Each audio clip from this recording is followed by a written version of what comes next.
I'm Woz. And I'm Amy. I'm the witch. And this is the show that unpacks it all when life gets to be just a little bit too much.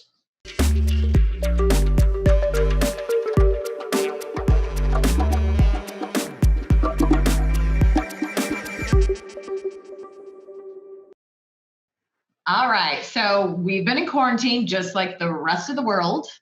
And I miss your face, but we've been... I miss your face. I miss hugs. I miss hugging you. Did you like that little meme I sent you of the raccoon going like, please hug me? Did. Yeah. I love that little meme. It was so cute. It was exactly how I feel too. It was good. So, there's a seriousness clearly to what we're doing right now and what we're in, but there's also the lighter side and then the evolutionary side. And you and I have had some conversations. I know I've been on a roller coaster for sure. I've definitely had my highs and my lows. I think that I'm on the way out of them.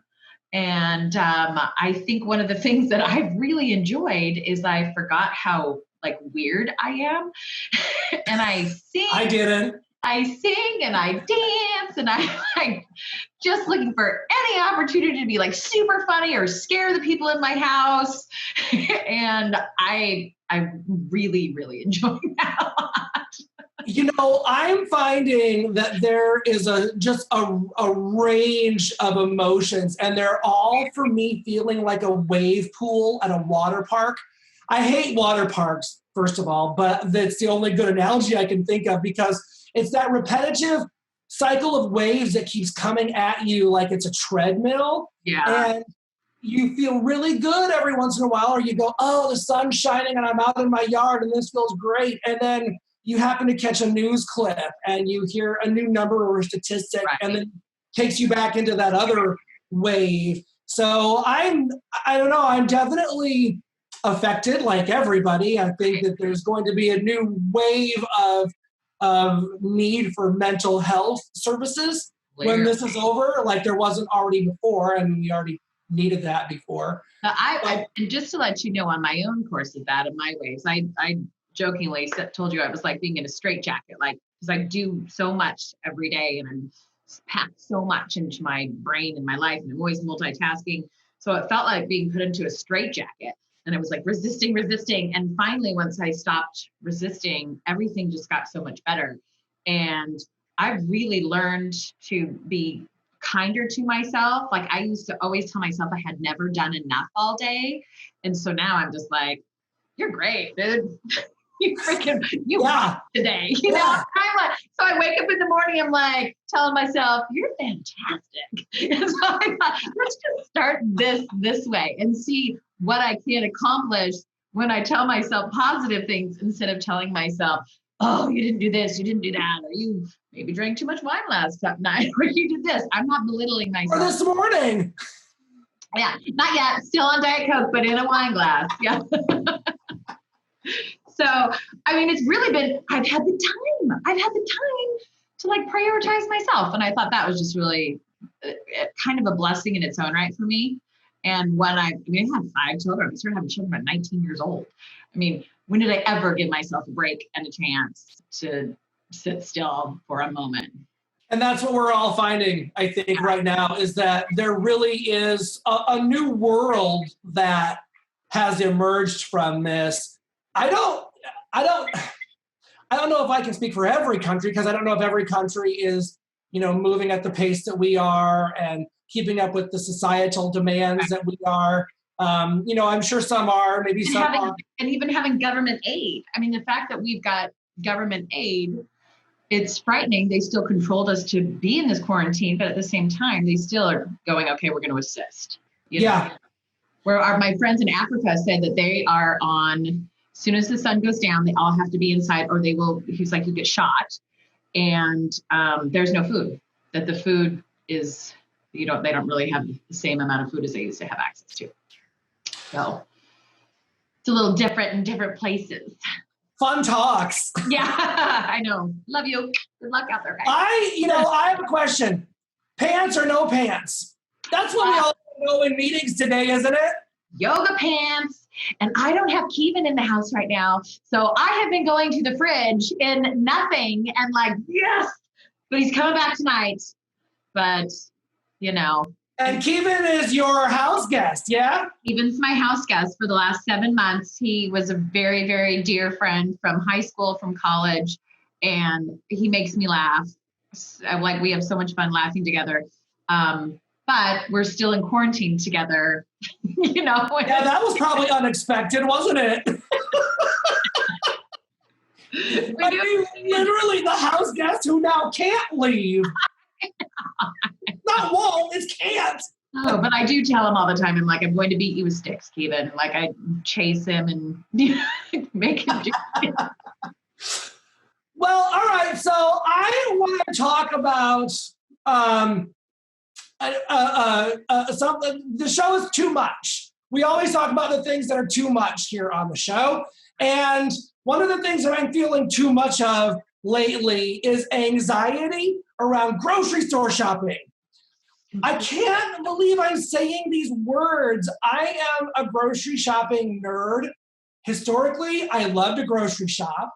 I love to go to the grocery store. My husband, Brad, and I go to the store together. It's one of the things we do together.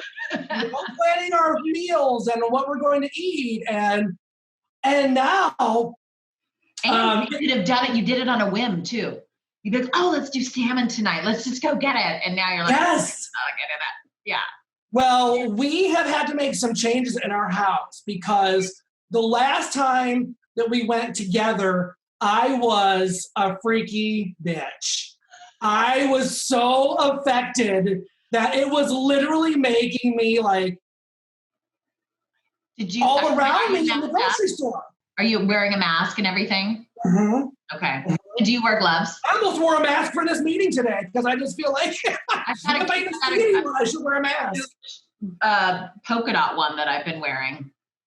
Nice. I've got one that my mother-in-law made and sent to us, and I'm pretty sure it was probably a pillowcase in a former life, but it turned out really cute, and she sewed little elastic ear loops in it, and I'm definitely wearing the masks. I'm doing all the things, but I'm definitely just still getting some anxiety about it. And Brad was the first to decide for us that I should not go to the grocery store if I don't absolutely have to. So is your behavior like when you fly? Did you turn into that person like when you got the lines yes. and the touching and the everything? Even worse.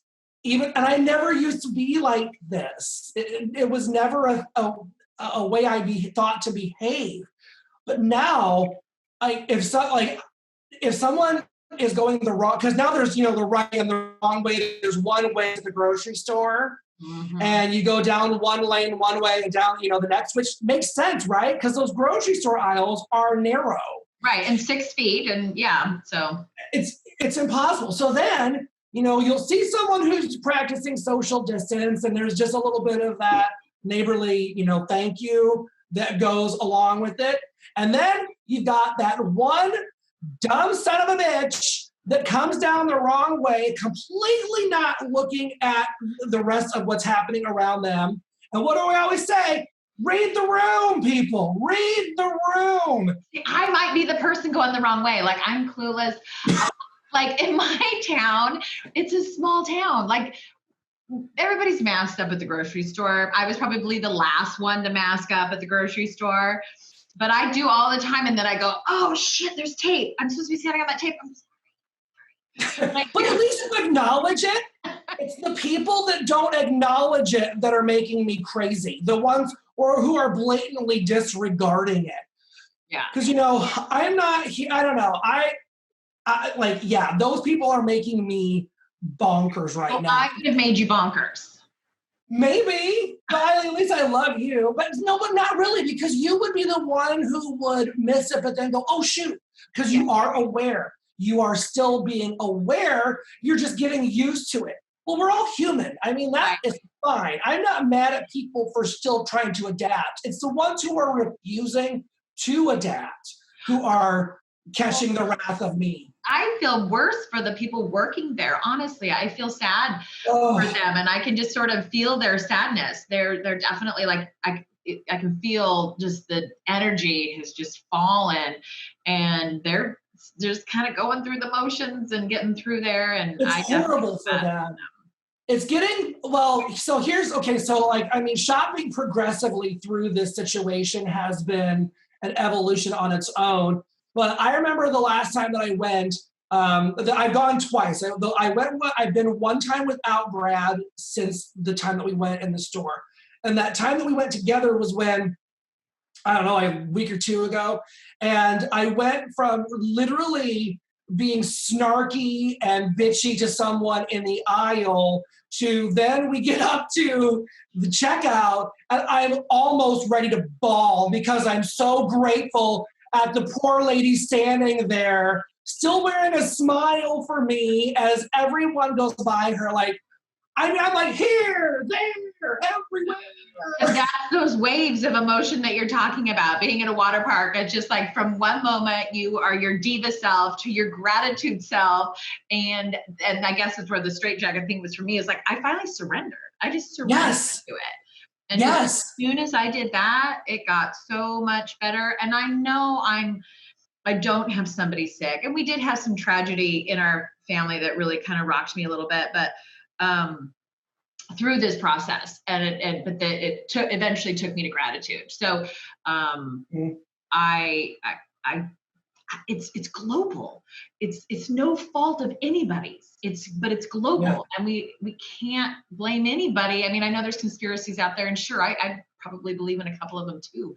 But this is our reality. This is what we're doing right now. It is. So I'm always all about positivity, and if I can raise the energy field of positivity in our universe, then that's what I want to do. Yeah, and there, like we said earlier, there's still good that's being seen every day. This is not the end of goodness as we know it in the world. Almost more, Matt. Literally, like, on our TV station, I started that campaign, the Acts of Kindness, a long time ago. And we now do the segment instead of every other week. We're doing it every week. And we have a laundry list of all these amazing things that people are doing in the community to support each other. And it just, that just brings joy to my heart that it's actually more.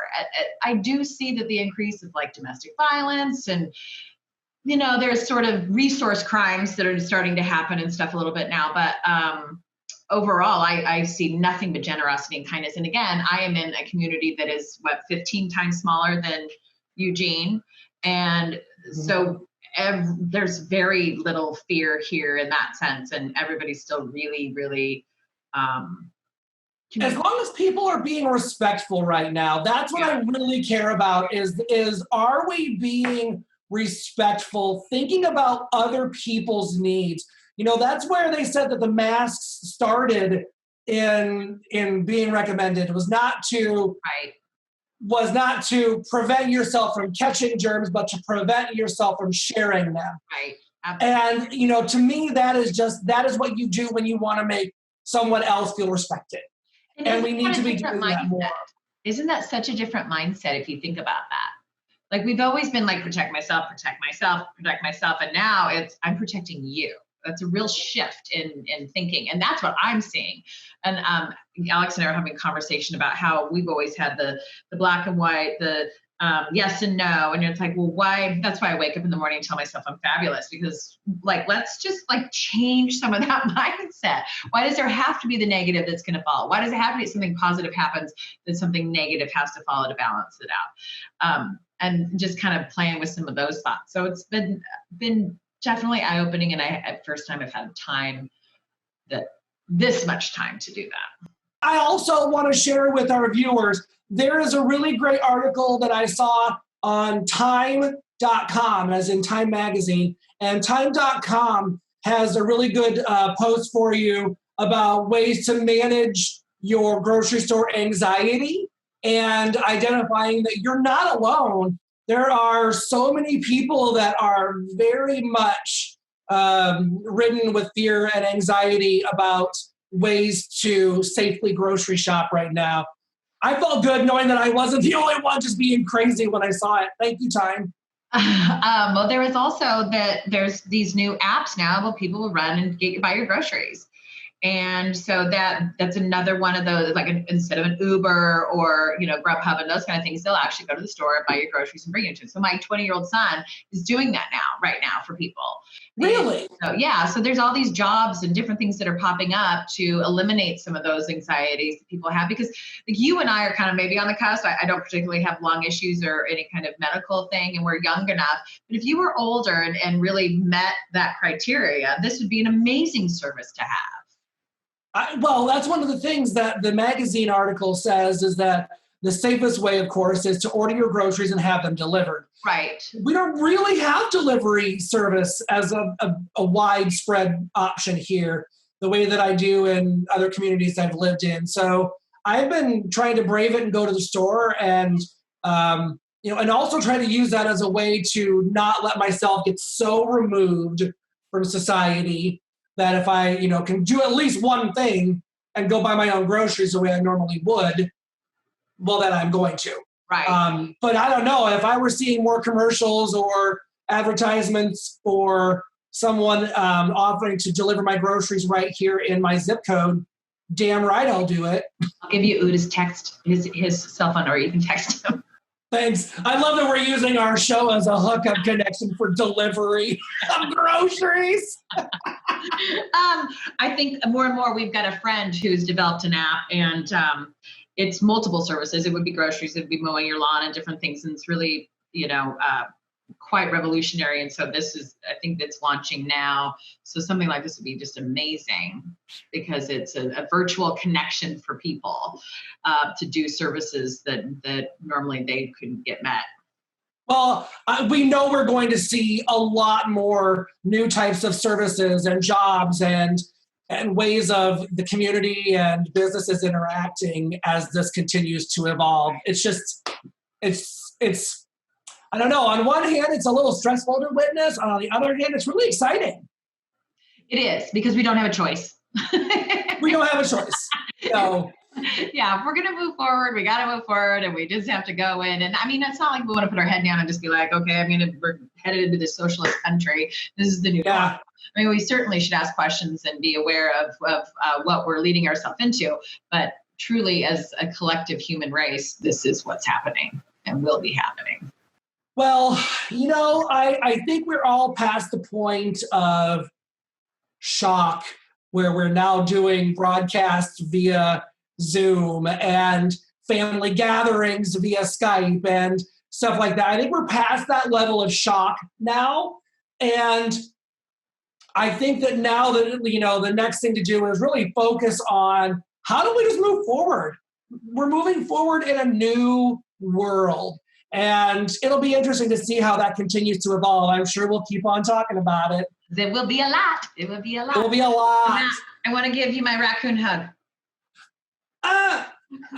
Do you think we'll be able to hug in the future?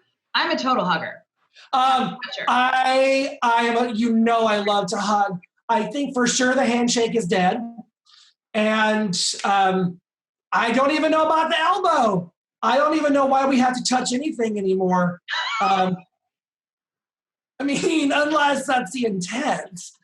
But no, I think the handshake is for sure dead. I wouldn't even be surprised if we start seeing people adapt greetings and salutations from other countries. Like maybe, Japan, I believe they bow. And, there's no contact there, but it's a symbol of respect and greeting someone. So I don't know. I think we'll figure it out, but I don't know what it'll be yet. I feel like the air wing. I don't even push the wing. I air wing. Chicken wing. Air the chicken wing. And then maybe that'll be the kid and play foot thing. But like, I've got a bad hip and a bad bladder. You're asking me to use my leg and jump? I'm like, it's not good for me. And a club foot. Didn't you say you had a club foot one time? Oh, yeah. No, because I used to drag my leg at like the movie Shocker and chase my kid like I had a club foot, because it was just, they would be, never mind. Long story. There we go, digressing. Now we'll have to come up with some something. What up? Hi. Okay, well, that was fun to get to. I look like an old man when I do that. It's like, Oh, was that the sprinkler? yeah, We're just not like right. knocking on 50's door. Like we're heading up the driveway. Okay. All right. Love you. Good to see your face. And Yes. thank you everyone for joining us for another amazing conversation of things that are just too much in our world. And if you've got any other ideas that you want to bring to us, subscribe to us on YouTube Click and below. let us know. And we would have a great time talking about it and Click like. with all of you.